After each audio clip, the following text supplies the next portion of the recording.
क्रांतिसूर्य महात्मा ज्योतिबा फुले व त्यांचे पुस्तक गुलामगिरी या ग्रंथाचा मुख्य उद्देश असा आहे की आज शेकडो वर्षे शूद्रादी अतिशूद्र लोकांचे राज्य झाल्यापासून सतत दुःखच शोषित आहेत व नाना प्रकारच्या यातनेत आणि संकटात दिवस काढीत आहेत. तर या गोष्टीकडे त्या सर्वांचे लक्ष लागून त्यांनी तीच विषयी नीट विचार करणे व येथून पुढे भट ब्राह्मण लोकांचे अन्यायी जुलमापासून आपली सुटका कशी करून घेणे हाच काय तो आहे. या देशात भट लोकांचे राज्य होऊन सुमारे 3000 वर्षापासून अधिक काळ लोटून गेला असावा असे अनुमान होते. ते लोक परकीय देशातून येऊन या देशातील मूळचे राहणारे लोकांस जिंकून त्या सर्वांस त्यांनी आपले दास केले व त्यास अनेक तऱ्हेची क्रूर शासनाने दिली.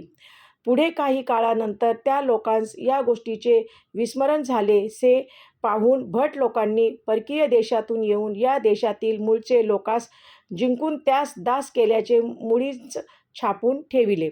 त्या लोकांनी आपली वजनदारी ह्या लोकांचे मनावर बसवावी याचकरिता जेणेकरून आपले हित होईल असे नाना प्रकारचे उपाय योजले व ते सर्व सिद्धेश जात गेले. कारण त्यावेळेस ते लोक सत्तेच्या संबंधाने पूर्वी पराधीन झालेलेच होते व पुढे त्यास भट लोकांनी ज्ञानहीन करून टाकिले. यामुळे भट लोकांचे 5 पेंचे त्यांचे लक्षात मुळीच आले नाही. त्यांनी त्यांच्यावर वर्चस्व मिळवून त्या अक्षय आपले ताब्यात ठेवण्याकरिता केवळ स्वहितास अनुलक्षून पुष्कळ बनावट ग्रंथ करून ते आपणा सर्वांचे ईश्वरापासून प्राप्त झाले असे त्या वेळचे अज्ञानी लोकांस सांगून त्यांचे मन सर्वस्वी वळविले.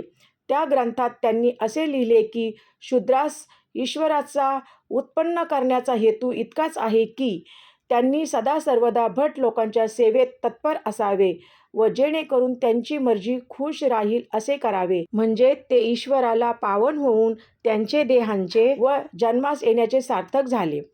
आता कोणी या ग्रंथाविषयी थोडासा विचार केला असता ते कितपत खरे आहेत व ते ईश्वरापासून आले असावे किंवा कसे हे लागलीच कळून येईल. अशा ग्रंथापासून सर्व शक्तिमान सर्व जगाचा व त्यातील सर्व वस्तूंचा उत्पन्न करता जो परमेश्वर त्याच्या समसृष्टीला मोठे गौणत्व आणले असे आमचे हल्लीचे शहाणे भट बंधू, ज्यास बंधू म्हणण्यास मोठी लज्जा प्राप्त होती, कारण त्यांनी एक वेळी शूद्रदी अतिशूद्रास फार दुःखे दिली व हल्लीही ते धर्माच्या योगाने त्यापासून दुःखे सोशीत आहेत. आणि एकमेकास दुःख देणे हा बंधुधर्म नव्हे, तथापि त्यास आम्हा सर्वांचे उत्पन्नकर्त्यांच्या संबंधाने बंधू म्हणणे भाग पडते. तर ते देखील उघड रीतीने असे म्हणण्यास सोडणार नाहीत. मात्र त्यांनी स्वहिताकडेच लक्ष न देता केवळ न्यायास अनुसरून विचार केला पाहिजे. असे जर आहे तर ते ग्रंथ आमचे शहाणे इंग्रज, फ्रेंच, जर्मन, अमेरिकन व दुसरे विद्वान लोक पाहून ते शूद्र मतलबी आहेत, ज्यात सर्व प्रकारे ब्राह्मणांचे महत्त्व सांगून त्यास त्यांची लोकांचे मनावर वजनदारी बसावी याचकरिता ईश्वरापेक्षा देखील श्रेष्ठ मानिले आहेत असे संमत दिल्या वाचून राहणार नाहीत.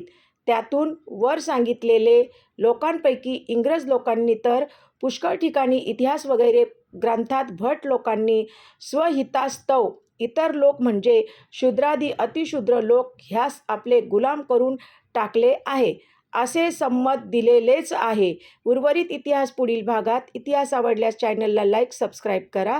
थँक्यू. धन्यवाद.